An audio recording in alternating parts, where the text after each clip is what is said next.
Hello दोस्तों, अनेक रंगों की दास्तान में आप सभी का स्वागत है। दोस्तों, अगर आपको मेरी कहानियाँ पसंद आ रही हैं तो प्लीज़ आप अपने इस चैनल को सब्सक्राइब कीजिए, लाइक कीजिए, शेयर कीजिए और प्लीज़ कमेंट सेक्शन में जाकर बताइए कि आपको किस तरह की कहानियाँ सुननी है। मैं उसी तरह की कहानियाँ आपके सामने पेश करूँगी। आज की कहानी है अपनी करनी। एक दिन मैं आनंद वाटिका मछलियों का करतब देखने गया। वहां मेरी नजर अचानक एक लड़की पर गई जो फूल तोड़ रही थी।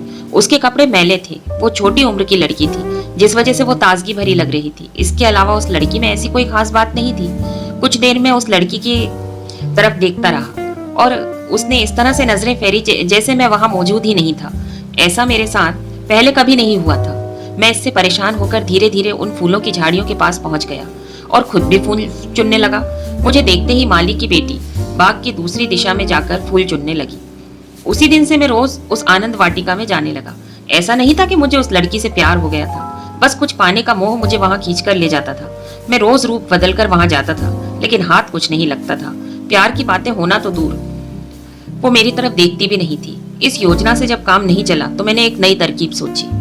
अगले दिन मैं अपने बुलडॉग टॉमी के साथ आनंद वाटिका में गया। जैसे ही वो लड़की अपने आंचल में फूल भरकर बाग से जाने लगी, मैंने अपने टॉमी को उसकी तरफ जाने का इशारा कर दिया। वो बुलडॉग भौंकते हुए तेजी से उस लड़की की ओर दौड़ा। वो अपने पीछे कुत्ता देखकर चीखती हुई तेजी से भागी और कुछ ही दूरी पर गिर गई। मैं भी फटाफट छड़ी लेकर वहां पहुंच गया और अपने टॉमी को एक दो मार लगा दी। उसके बाद फूलमती के आंचल से जमीन पर गिरे फूलों को समेटकर उसे हाथों से पकड़कर बैठा दिया। फिर उससे दुखी होकर पूछा कि तुम्हें लगी तो नहीं यह बुलडॉग बदमाश हो गया है, इसने काटा तो नहीं? उस लड़की ने दुपट्टे से मुंह को ढकते हुए कहा कि तुमने समय पर आकर बचा लिया, वरना ये तो मुझे मार ही डालता। अपनी तारीफ उससे सुनकर मन को अच्छा लगा और दिल जोर से धड़का। मेरे मन में हुआ कि यह तरीका काम कर गया। उस दिन से उस फूलमती से मेरी बात होना शुरू हो गई।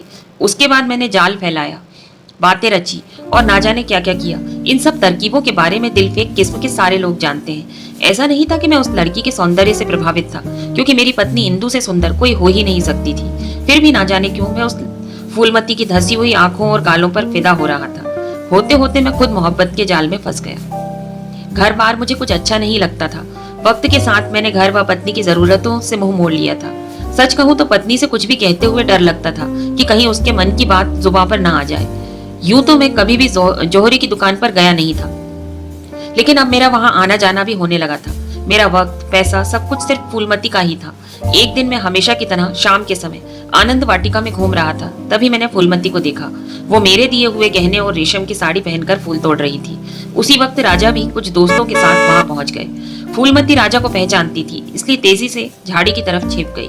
उस वक्त महाराज बाग की तरफ ही चले गए। वहां उन्होंने झाड़ी के पीछे फूलमती को छिपते हुए देखकर गुस्से में पूछा, तुम कौन हो और यहाँ क्या कर रही हो?